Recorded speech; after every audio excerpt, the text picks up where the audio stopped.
He left that night, and I never told anyone why. My name is Margaret Maggie Collins. I am 78 years old. And for decades I carried a secret so heavy that no one, not my children, not my friends, could understand it. I spent most of my life working as a high school history teacher in Boston, Massachusetts. I loved teaching about past sacrifices, wars and moral dilemmas, yet never imagined that one day I would live one of my own. It was 30 years ago when everything changed. My son Ethan had just turned 19. He was strong-willed, loud, and passionate, exactly the kind of boy who could challenge anyone, including me. We lived in a modest house on the outskirts of Boston. I had 3 other children: Sarah, my oldest daughter; Michael, my middle son; and little Emily, just 7 years old.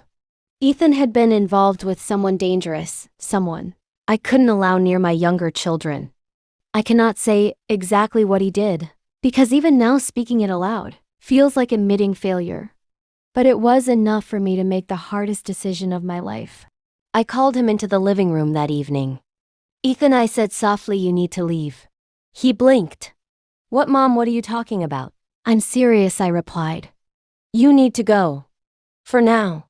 For everyone's safety." His face twisted with anger and confusion. "You're kicking me out," he shouted. "For what? You've never told me what I did wrong." "I can't explain," I said. "Not now. Maybe never. Just go." That night he packed his bag. He slammed the door behind him. He didn't look back. I cried silently in my bedroom, wondering if I had destroyed my son forever. Days turned into weeks. Weeks turned into months. Ethan never came back. He never called. I whispered his name at night. "Ethan, I'm sorry. I did it to protect everyone else. I promise." My other children didn't understand. "Why didn't he stay?" Sarah asked one evening. "You're supposed to be a family." "He had to leave," I said softly. "It was the only way to keep everyone safe." Michael looked at me with confusion and fear. Emily didn't understand yet, but she would later. I lived in constant guilt. Every birthday I thought of Ethan. Every Christmas, I pictured him alone somewhere. Every day I carried the weight of a decision that no one could forgive, because no one knew the truth. I never spoke of it. I couldn't. Even my closest friends asked why Ethan had disappeared from family events. I said he had moved out. That was all. Years passed. My children grew up.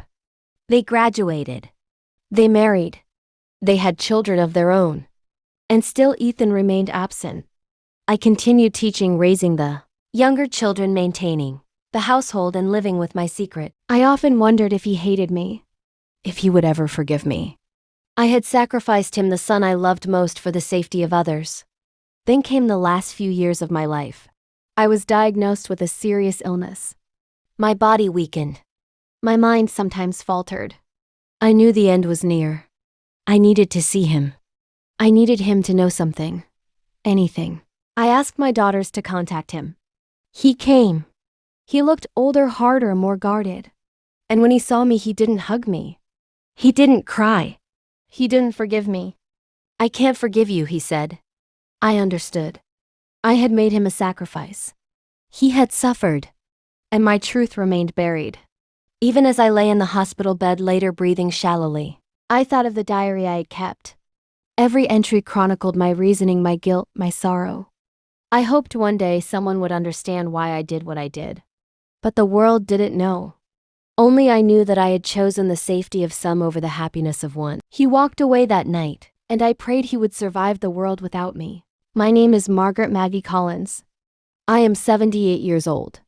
And this is the part where decades of silence begin to crack. Ethan's life after leaving home was far from easy. He bounced from apartment to apartment, living with friends, sometimes couch surfing, sometimes working long hours just to pay rent. He carried anger and resentment like a shield, and in many ways it protected him from the heartbreak I had unintentionally inflicted. I followed his life quietly, from afar, hearing bits and pieces, through mutual friends, the occasional call from relatives, or small newspaper mentions. I saw him struggle, saw him succeed, saw him fall in love and lose love. Yet no contact from him ever reached me directly.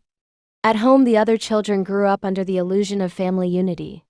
They didn't know the full story. To them, Ethan had left on his own. They sometimes blamed him. They sometimes wondered why he hadn't stayed. I felt the weight of every unspoken word. I had made him a sacrifice to protect them. To protect the youngest Emily from someone dangerous in Ethan's life. A decision I never explained even to the children I was trying to protect. The years moved slowly. I aged.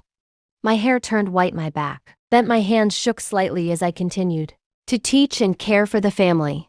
I spoke often to Sarah and Michael. About school, about homework, about life's lessons, but never about Ethan. Then one quiet afternoon the doctor's words came. "Mrs. Collins, you need to rest. Your condition is worsening." I felt my chest tighten. The end was closer than I wanted to accept. I knew I needed to see Ethan one last time. Not for my ego. Not for reconciliation. But so he could know somehow that my love never faded. That my decision, as painful as it was, had been made out of protection. I asked Sarah and Michael to call him. At first they hesitated. "Mom, are you sure?" Sarah asked. "He might not forgive you." "I don't need forgiveness," I said softly. "I just need him to see me." When Ethan arrived, he looked older, hardened. His eyes, once full of curiosity and mischief, now held something sharper, a mixture of disappointment and guardedness. He approached the hospital bed. His steps were slow, cautious. I tried to smile. "Hello, Ethan," I whispered. He looked down at me. Silence hung heavy in the room. "I can't forgive you," he said finally, voice low but steady. I nodded. "I know," I replied. "I can't ask you to. I only hope you can understand someday." He looked away. His jaw tightened. He didn't sit. He didn't speak again. And just like that, he left the room, leaving me with the quiet hum of the machines. Later, as I lay back on the bed, I reached for my diary. The worn leather cover had been by my side for decades, each page filled with confessions, guilt, reasoning, and love. I knew it would be the only way the truth would ever be known. I wrote about my fear that Ethan would be harmed, about my love for all my children, and about the impossible choice I had made. Every entry chronicled the moral dilemma: one child's pain versus the safety of others. The diary would eventually reveal everything after my death. It was a final act of explanation, not an apology. A record of why I had chosen to protect some while sacrificing one. I thought often about how the truth would be received, how my other children would react, how the world might view me. But by then, it didn't matter. I had done what I believed was right. I had lived with the consequences every day. As the days passed, I grew weaker. Visits from Sarah and Michael became more frequent, but the unspoken tension of Ethan's absence remained. I didn't mention him, they didn't ask. Yet in the back of my mind, I prepared for the eventual moment when the diary would speak for me. When Ethan would finally know why. And when that day comes, I knew the revelation would shake the family. It would bring pain, understanding, confusion, and perhaps a measure of closure. She left the world quietly, but her words remained ready to speak when we could finally listen. My name is Margaret Maggie Collins. I am 78 years old. And this is the truth that would finally be revealed after my death. After my passing, the family gathered to go through my belongings. Sarah and Michael sorted the items carefully. Emily, now grown, quietly opened the drawers in my bedroom. Amidst old letters and photographs, they found the worn leather-bound diary. Curiosity mixed with apprehension. Who would read first? Sarah hesitated, then opened the first page. The handwriting was familiar. Deliberate, careful, full of sorrow. I have carried a secret for 30 years. A secret that cost one child his home, his family, his childhood. Yet I made this choice to protect the others, to protect Emily, to protect Michael and Sarah from someone dangerous in Ethan's life. The room grew silent. Michael whispered she sacrificed him. Sarah turned the pages quickly. Every entry detailed my reasoning, the fear. I felt the impossibility of the choice I had made. Each page revealed the love I had for Ethan alongside the desperate need to protect the younger children. The final pages described my last wish. I hope that when Ethan reads this, he knows my heart was never cruel. I did not abandon him out of hatred. I did it to protect. If he cannot forgive me, I understand. but I hope he can see the love behind the sacrifice. It was Emily who found the envelope addressed to Ethan. A note from me, asking him to read the diary when he was ready. When Ethan arrived, his eyes were wary. 30 years of resentment had not faded entirely. Sarah and Michael handed him the diary. "Mom wanted you to read this," Sarah said softly. Ethan took it, hands shaking slightly. He read. Slowly at first, then faster. His face changed from skepticism to confusion to dawning realization.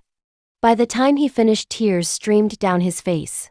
Not of anger, not entirely, but of grief, of understanding.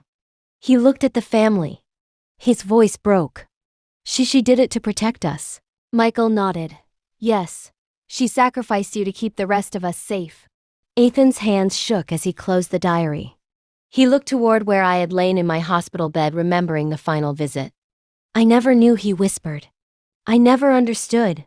Silence hung in the room. The weight of decades of misunderstanding lifted slightly, replaced by the clarity of truth. Ethan finally spoke again, his voice steadier. "I can't change the past. I can't get those years back. But now I understand. Now I see why she made that choice." The family embraced. It was awkward at first, tentative, hesitant.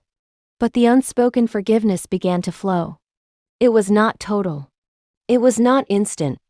But it was real. I had lived my last decades carrying a burden only I could bear. Yet the diary, my final words, allowed understanding to bloom. It was the ultimate closure. A mother's love misunderstood for years, finally revealed. YouTube-style ending. If Margaret's story touched your heart, remember this. Sacrifice is often invisible, and love isn't always recognized. Misunderstanding can last decades until truth is finally revealed. Sometimes the hardest choices are made silently for the people we love most. Like this video if you believe in the power of truth and family. Subscribe for more real-life emotional stories. Turn on the bell so you never miss a story that moves your soul. Thank you for watching. And remember, sometimes love means making the hardest choice even if no one else understands.